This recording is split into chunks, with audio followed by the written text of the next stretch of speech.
guys, it's Laravel and welcome back to my YouTube channel.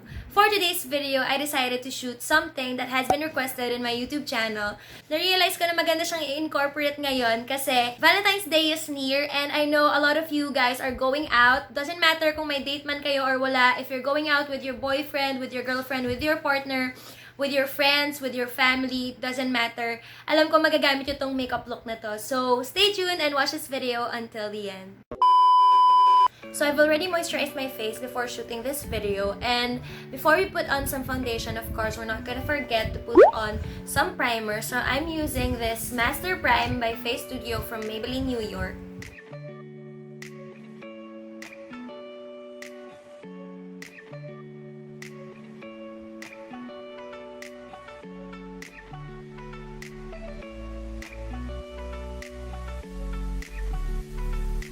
So for the foundation, we're gonna be using my favorite drugstore foundation from Maybelline, New York. It's called the Super Stay Full Coverage Foundation at the shade of 112 Natural Ivory and 220 Natural Beige. So we're gonna mix them together.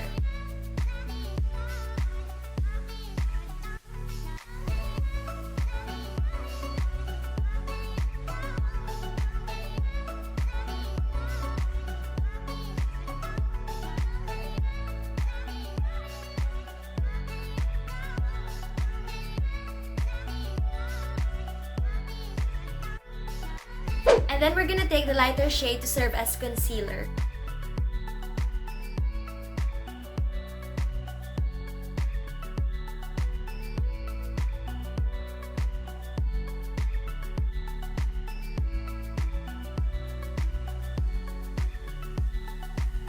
For the contour, we're gonna be using this Revlon Photo Ready Insta Sculpt Duo.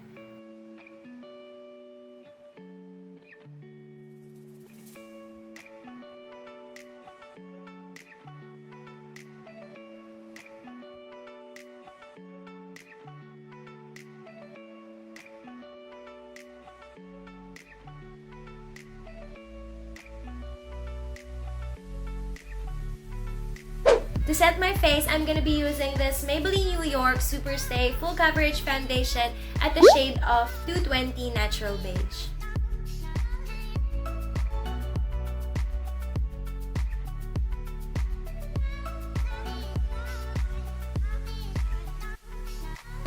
So for the blush, I'm gonna be using this KABAL eyeshadow palette from Filipinta Beauty, and we're gonna take the rosy shade right here.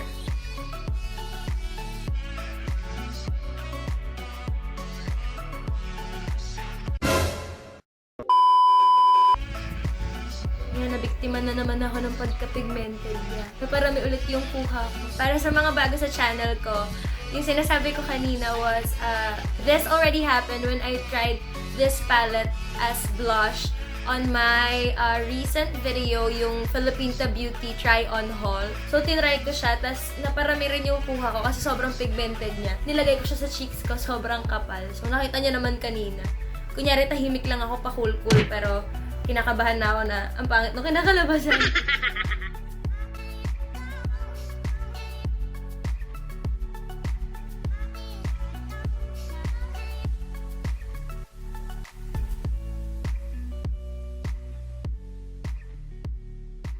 Now, for the highlight, we're gonna be using KABAL's shade Mutya. So, here it is.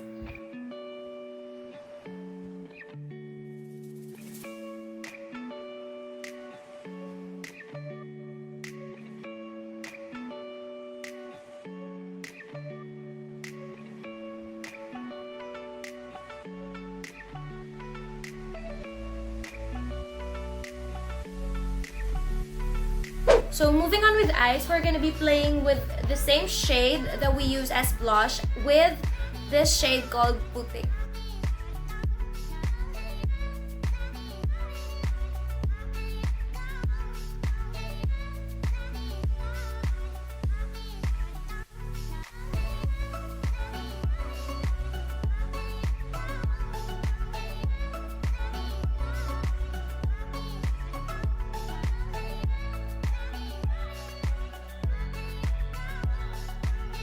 So for the inner lid and for the inner corner of the eyes, we're gonna be using Mutya, the one we used for highlighting a while ago.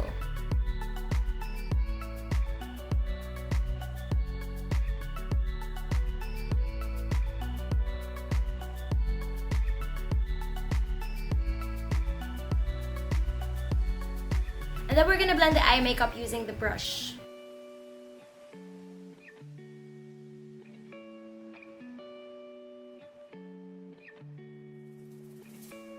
So for the liquid eyeliner, I'm gonna be using Intuit Hairbrush Eyeliner Pen. So, ito siya.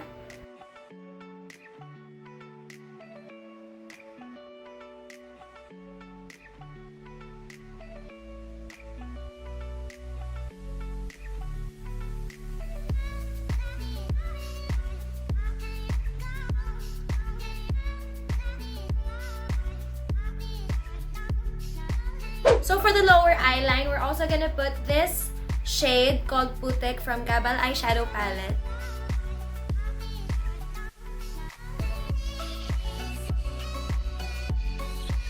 And for the mascara, we're gonna be using the waterproof mascara from Jacob.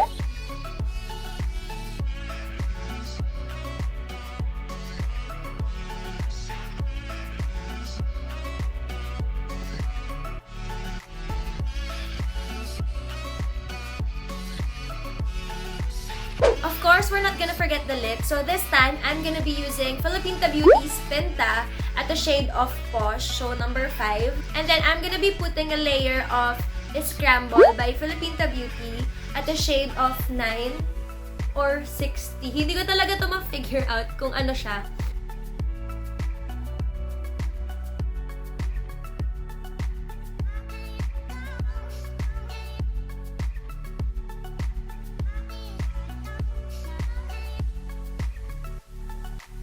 So of course, if you're going out on Valentine's Day and you want your makeup to become more long-lasting, we have to use makeup setting spray. So what I have with me is Urban Decay's All Nighter Makeup Setting Spray, which is long-lasting, and according sa packaging nila, it is up to 16-hour wear, lightweight, and it has temperature control technology. This has been my favorite ever since, and this will complete yung glowy makeup look natin today kasi it has a like dewy effect na kapag spinray mo siya, mas nagmumukhang natural yung skin mo even though it has a lot of foundation on.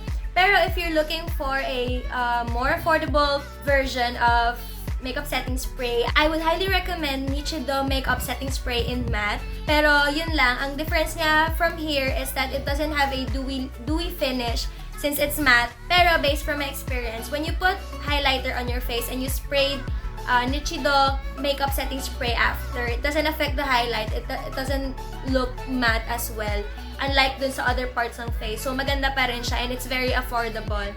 And ayun, so let's put this na.